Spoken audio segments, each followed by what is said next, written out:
Kita sering merasa kepanasan ataupun kehujanan, tapi pernah nggak kamu pikirkan bagaimana iklim dan cuaca benar-benar mempengaruhi hidup kita? Dari kesehatan sampai pariwisata, semuanya bisa terpengaruh loh. Video ini akan membantu kamu memahami bagaimana cuaca dan iklim mempengaruhi kehidupan kita sehari-hari, mulai dari risiko penyakit hingga naik turunnya jumlah wisatawan. Kamu juga akan tahu kenapa Indonesia beriklim tropis dan kenapa perubahan iklim itu nyata dan harus kita pedulikan. Dalam video ini, kamu akan mempelajari beberapa hal. Pertama, karakteristik iklim tropis Indonesia. Kedua, faktor yang mempengaruhi iklim. Ketiga, ancaman perubahan iklim. Keempat, dampak iklim dan cuaca. Kelima, pentingnya kesadaran dan adaptasi. Yuk kita pelajari. Indonesia terletak di sekitar garis khatulistiwa, yaitu antara 6 derajat lintang utara sampai 11 derajat lintang selatan. Ini menjadikan Indonesia termasuk dalam zona iklim tropis. Artinya, matahari menyinari wilayah kita hampir sepanjang tahun. Akibatnya, suhu udara selalu hangat dan kelembapan tinggi. Hidup di Indonesia artinya kita tinggal di negara dengan iklim tropis. Tapi, apa sih sebenarnya ciri khas iklim tropis itu? Pertama, suhu udara di Indonesia relatif tinggi sepanjang tahun. Rata-rata sekitar 27 derajat Celcius. Gak heran kalau cuacanya sering terasa panas. Bahkan di musim hujan. Kedua, kelembapan udara juga sangat tinggi, bisa lebih dari 80% loh. Ini membuat udara sering terasa gerah dan lengket, terutama di daerah pesisir. Lalu, Indonesia juga dikenal dengan curah hujan tahunannya yang tinggi. Di banyak wilayah, hujan turun hampir setiap bulan, kadang deras, kadang gerimis, tapi hampir selalu ada.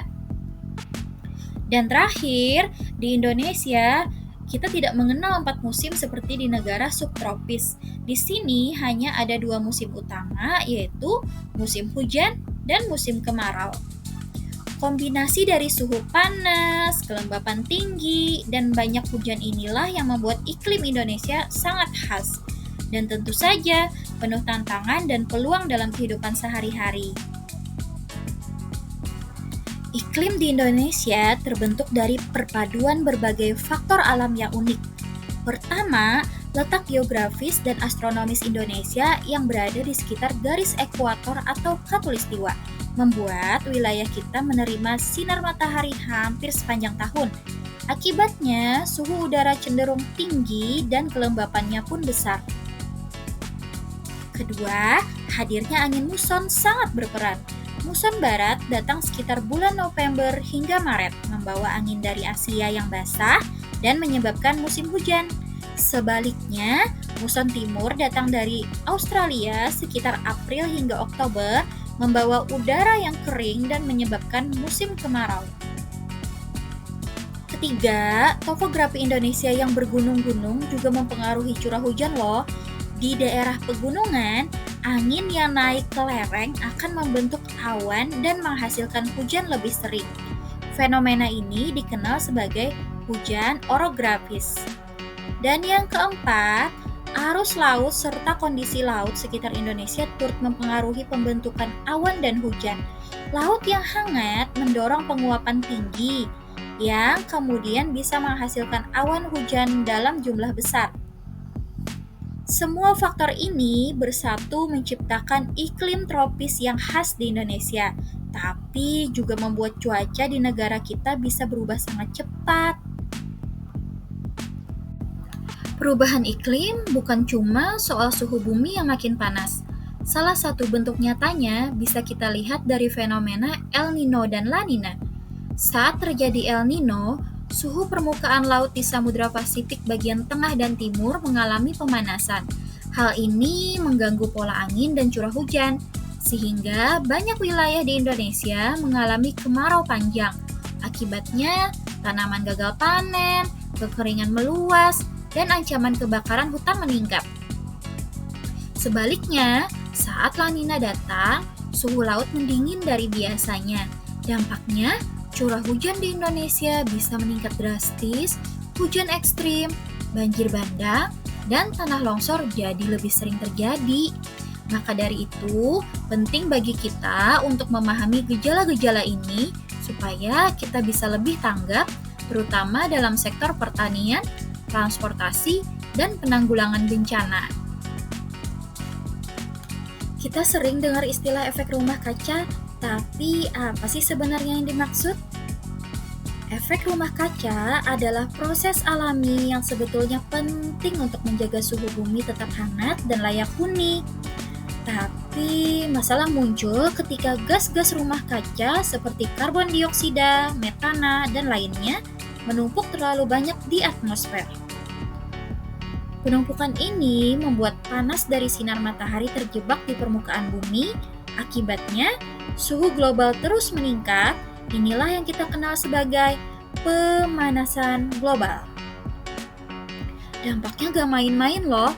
Es di kutub mencair, permukaan air laut naik, dan cuaca jadi makin tidak menentu.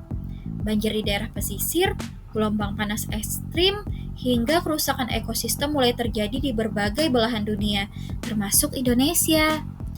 Efek rumah kaca adalah contoh nyata bagaimana aktivitas manusia seperti pembakaran bahan bakar fosil, penebangan hutan, dan penggunaan energi yang tidak ramah lingkungan bisa mempengaruhi bumi secara drastis.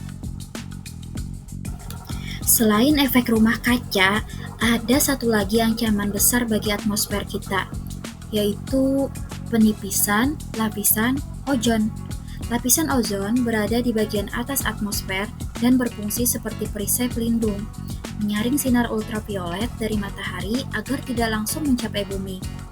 Tapi sayangnya, lapisan ini semakin menipis akibat senyawa kimia berbahaya, seperti CFC, yang banyak ditemukan dalam produk lama seperti AC dan kulkas. Kalau lapisan ozon rusak, sinar UV bisa masuk lebih banyak ke bumi. Dampaknya, resiko kanker kulit meningkat, kerusakan mata seperti katarak, dan untuk ekosistem, terutama plankton di laut yang menjadi dasar rantai makanan, bisa terganggu. Itulah mengapa penting bagi kita untuk tetap menjaga udara tetap bersih dan menggunakan produk yang ramah lingkungan. Karena bumi bukan hanya tempat tinggal kita, tapi juga rumah bagi seluruh kehidupan. Iklim dan cuaca bukan sekedar urusan panas atau hujan. Keduanya punya dampak besar terhadap kehidupan kita, mulai dari kesehatan, pertanian, transportasi, hingga pariwisata dan industri. Saat cuaca berubah, kehidupan ikut berubah. Maka, memahami iklim dan cuaca berarti memahami bagaimana kita bisa bertahan dan beradaptasi.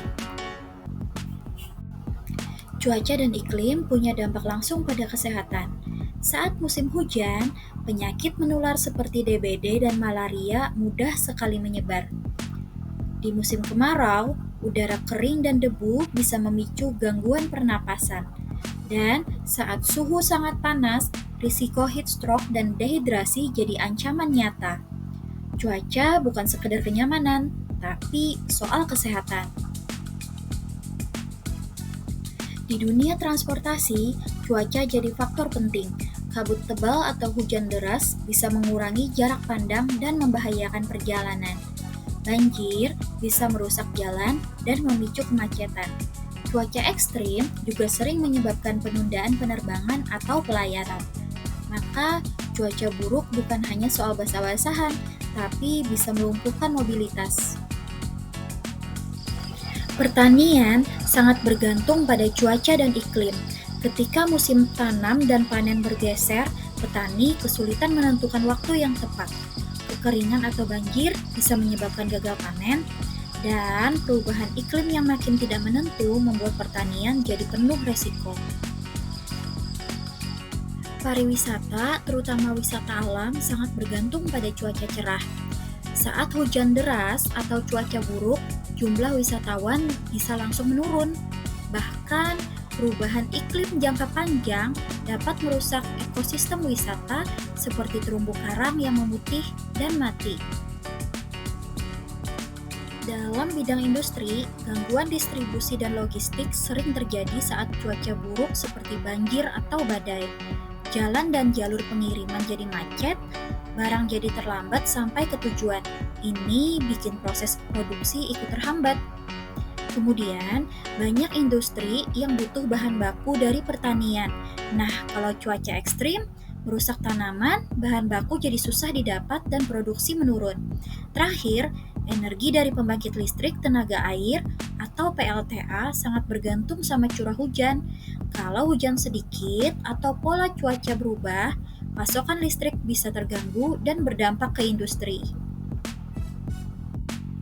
Iklim dan cuaca bukan hanya urusan langit, tapi berdampak langsung ke bumi dan manusia. Oleh karena itu, penting adanya kesadaran dan adaptasi terhadap perubahan cuaca dan iklim. Kalau kamu dapat ilmu baru dari video ini, tulis di kolom komentar ya. Sampai ketemu lagi di video selanjutnya. Sampai jumpa.